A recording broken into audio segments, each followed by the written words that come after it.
ladies. Today is Tuesday, August 27th, 2019, and I am seven weeks postpartum as of yesterday. So yesterday was Miss Michaela was 7 weeks. So I just wanted to get on here and update you about the whole period thing. So my last video was kind of like an impromptu video about the fact that I was only 6 weeks postpartum and was getting a period like a few days after my 6-week postpartum you're cleared for normal activity visit. So you guys can hear Miss Michaela. I am actually wearing her in this wrap. I bought I'm kind of off topic, but I'll get back to it. You can see the label is Sweet Bee. I bought this wrap, and I first time I used it was yesterday, and I had it, and I had tried it before she was born, but I found it too complicated to put on. I couldn't figure it out. And then yesterday I tried it with a stuffed animal, and then I just went ahead and put her in it, and I realized we absolutely love wearing my baby. Like, I love the whole baby wearing thing. They call it baby wearing. I love it. It has given me so much more freedom, and she likes to be held and be close, like I guess most newborns or babies do. So she goes to sleep as she is now. When I put her in it and walk around and bounce a little bit, she goes right off to sleep. I have another more traditional carrier, a baby Bjorn type thing. I guess that's how you say it. I don't know how you pronounce that J. Bjorn, whatever. I have one of those. And it's okay, but I don't find it as freeing. I still feel like I have a lot, like I feel it's cumbersome. I mean, it's fine, and she goes to sleep in that too, but this feels way more freeing. That's actually for my husband, the other carrier. Like, he will probably carry her in that. He has carried her in that, but we don't really take her anywhere at this point. But, around the house when she's fussy, either one of us would throw that on and walk her around sometimes. But I tried this, and I absolutely love it. So it took me a little bit to commit to trying it, and then once I did, I love it. So the Sweet Bee one, I just bought. It's cheap. I bought it off of Amazon. It's thin. It's very thin. I wasn't here to like demonstrate this, but I kind of got into it. It's thin, which I like because it's summer-ish, although the weather's starting to change. But so it's not too hot on me. Having her with it, you also have the baby's body heat.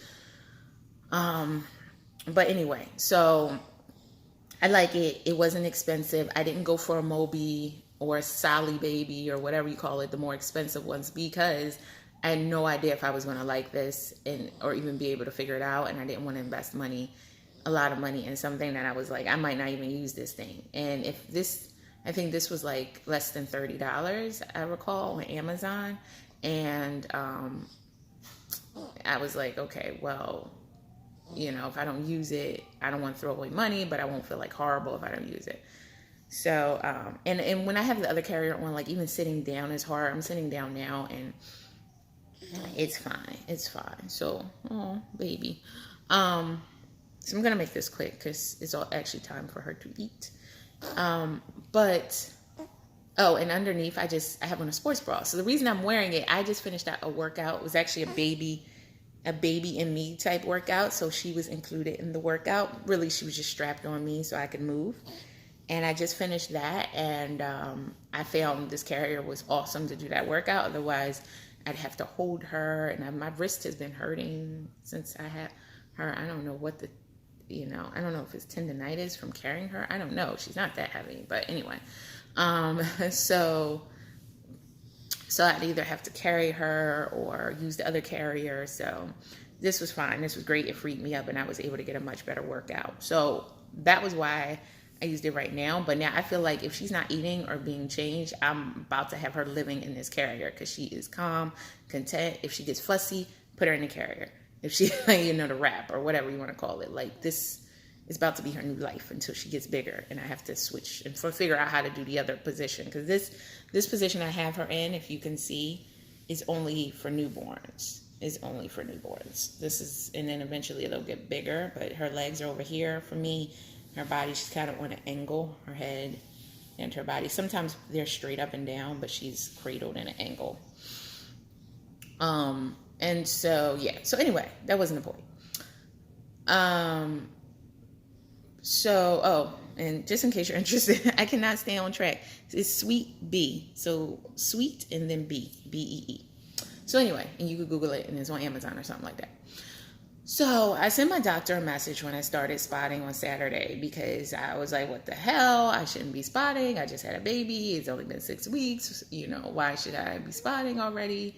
You said that, and I breastfeed. I said, I breastfeed and pump. So it's like, it's kind of double duty. Why each time she has a feeding, after I latch her and do whatever, I give her a bottle and I pump. So it's like pumping and breastfeeding.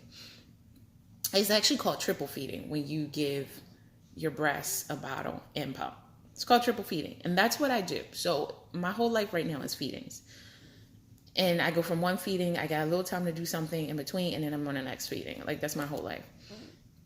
And so, anyway, so I'm asking, she said that breastfeeding moms may not get a period for a year or for as long as they're breastfeeding. And so, or at least a few months. And like, I left her office and 3-4 days later, my period starts. And so I sent her a message. She got back to me last night.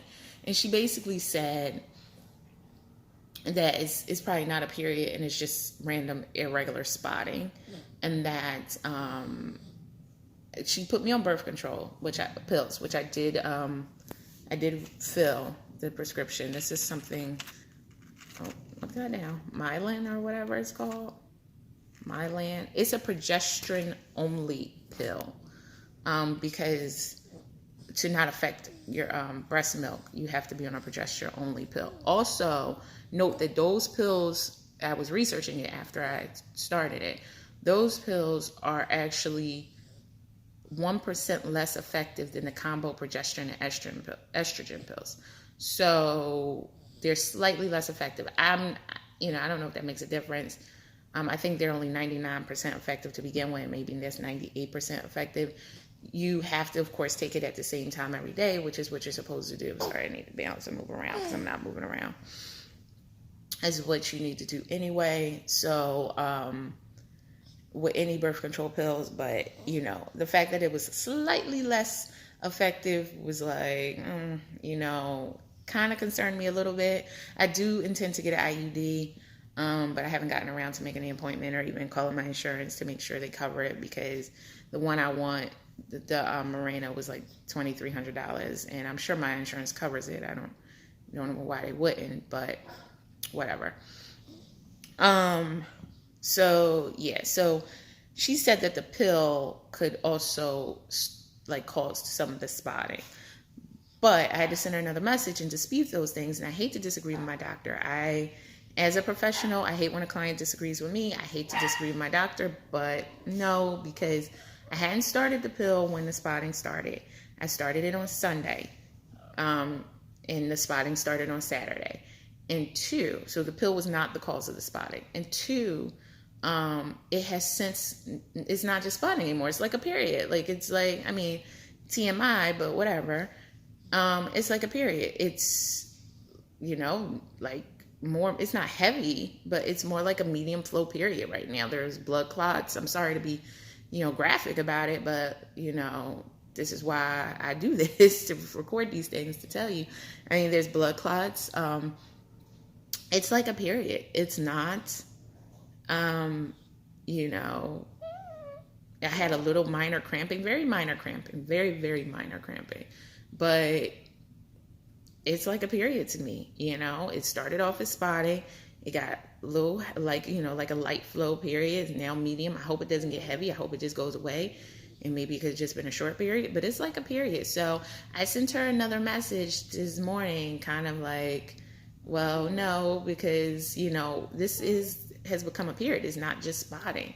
Is there something to be concerned about? And she said it was no cause for concern in regards to the spotting. I'm sure she's going to say it's no cause for concern in regards to the period.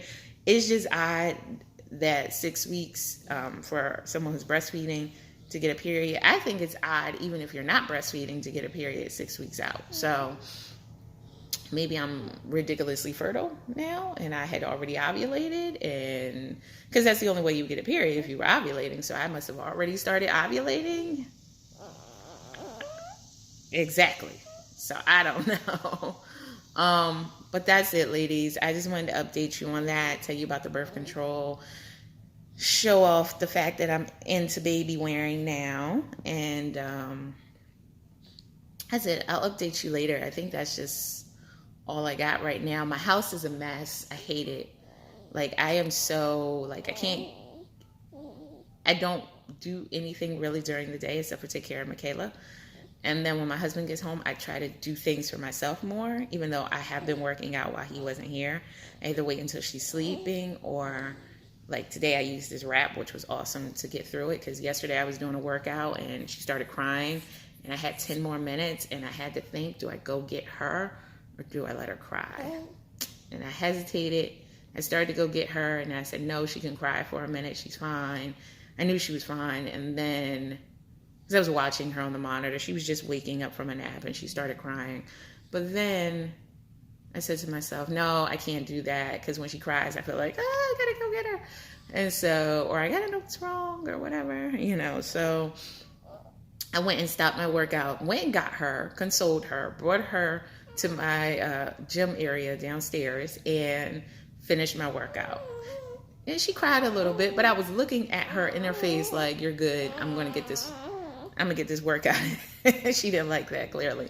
But I'm going to get this workout in because, you know, that's important to me. I can't, like, now that I'm cleared, since I don't know, when did I start working out? Thursday or Friday? So I've worked out every day since. So today's Tuesday. So I'm just 30 minutes. You know, if I can find 30 minutes, it is tough to find 30 minutes, but if I can find 30 minutes, I try to do that. You know, I spend 30 minutes, you know, running my mouth or on a phone or recording a video or watching TV, so I can do 30 minutes for working out. But that's just me. That's just my sanity. I enjoy it. I mean, I hate it. No, I hate it, but I enjoy it at the same time. Okay, so that's it. I will update you later. I plan to do a video on the SNS that I was using for breastfeeding, and I don't use it anymore. Maybe I should, but I don't. I hated it, but I want to just do a video showing you how to use it and what it is for those that don't know. And also, someone asked me to do a video on manual extraction of breast milk. I can show you how to do it. It's pretty simple. I mean, I can't like demonstrate it completely because I'm not gonna, like, even though it's nothing wrong, I've seen plenty of videos where women are showing their breasts on YouTube when they're showing how to do something with breastfeeding. I don't feel comfortable to do that, but I will show how to manually express milk. For people that don't know, it's pretty simple. And I wanted to show you the SNS because that I think a lot of people don't know about, and you know, show you how I used it and why I stopped using it, although I do think it's a great tool. I just don't think it was right for us. And last thing, someone else asked me about maternity leave, how much maternity leave I'm going to take. My job gives 7 months. So Michaela is 7 weeks. So I still have quite a while if I want to take the full 7 months. Of course, you don't have to take the full 7 months, but I get 7 months. So I am thinking about taking so when I left work, I told them, you need to assume I'm taking the entire 7 months. If I decide to come back earlier, that'd be, you know, good for them. But I did not go out like that. Like, I went out saying, assume I'm taking the entire 7 months. Now, on the more challenging days that I have here, you know, with Michaela, and I'm like, oh my God, I can't do this. I don't know how people do this. I'm like, I'm going back to work tomorrow. So I have left the door open. I'm not going back to work tomorrow or anytime soon, but I do have up to 7 months to take. And so right now I have approached it with my job as if I'm going to max it out and take the entire 7 months. I did think about going back part-time, and maybe not now, but like maybe in a couple of months. doing like maybe 2 days a week, and then like kind of gradually increasing. That way it wouldn't be such a shock to go back to work full time. But I haven't even decided if I want to do that. Like, I might not do that either. I might just stay the full 7 months out, which will take me to early February. I don't know. So I might take the full 7 months. I haven't really figured it out. But I might do part-time. I'm not sure. It's a really hard decision because even when I would like to go back to work, like, I've visited my office twice since I've been on maternity leave. Twice. I've only been on leave 7 weeks. I've been in my office twice. And they're like, oh, we assume you'll be back soon. And I'm like, no, I'm not coming back, but I like to visit. But the funny thing is, when I visit, I go to my office, I turn on my computer, I look at emails. I'm like, what are you doing? Like, chill, sit down. Like, so yeah, so that, and I feel normal when I'm there, and it's crazy. I feel like in control. This is my space. This is my craft. I know this. This is my profession. I've been a lawyer for over 10 years now. Like, I know this. So this is what, when I'm there, I'm like, I feel normal. And then when I'm here, I'm like, what the hell? I don't know what to do. Why is she crying? I just fed her. She can't still be hungry. Check her diaper. Oh, it's fine. I don't know. Why is she crying? I don't know. Maybe rock her. I'm going through all that. I don't know what to do. And I'm doing it like solo most of the time until my husband gets home. So, we got these various swings and stuff. I bought that 4-mom swing, expensive swing. She don't like it. I have another bouncer that a friend of mine bought for her. She likes to be bounced, but it has to be from you, or she has to be, manually bounced. She doesn't like anything, her bassinet vibrates. She doesn't like that, So I have this really expensive 4-moms thing sitting directly across from me, and the kangaroos and all the other motions that it do, and she sits in it and cries. So yeah, I'll probably be selling a very, very, very lightly used swing in the near future, because she doesn't really use it. She's been in it a few times. Each time she's just crying. Sometimes I just want to force her to stay in it and like cry through it until she likes it, but I haven't gotten the heart to do that yet. But yeah, so that's really it. That's my maternity leave update, and my period update, and my baby wrap update, and my 7-week postpartum update. And I will update you later. So talk to you guys soon.